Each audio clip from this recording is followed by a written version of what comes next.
আরে ঘটন দা, এই অসময়ে আমার ঘরে? হ্যাঁচো মামা। সাবাস।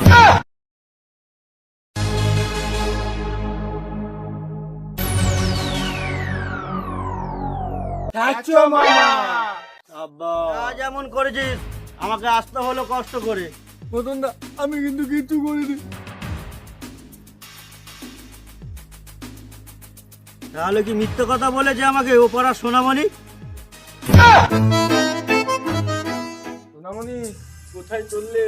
ছাড়ো আমাকে, ছাড়ো ছাড়ো, ঘুটন দাকে গিয়ে বলছি। আমি জানতে পারবো না তুই এটাই ভেবেছিস, তাই তুই সবার সামনে সোনামণির হাত ধরে টেনেছিস। ঘটন দা, তুই একবার আমার কথা শোন। তুই ভুলে যাচ্ছিস মন না, ও আমার বোন। একটা কথা মাথায় ঢুকিয়ে নে পরিষ্কার, সোনামণিকে বিয়ে না করলে এই পৃথিবীকে জানাতে হবে নমস্কার। শালা এই চাকু চালাবো এমন কাতে, নুনু ধরি দাঁড়িয়ে থাকবি হাতে। হ্যাঁচো মামা। সাবাস।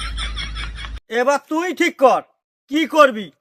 সোনামণিকে বিয়ে করবি নাকি আমার হাতে মরবি? ইয়ং বয়সে কেনই বা মরবো?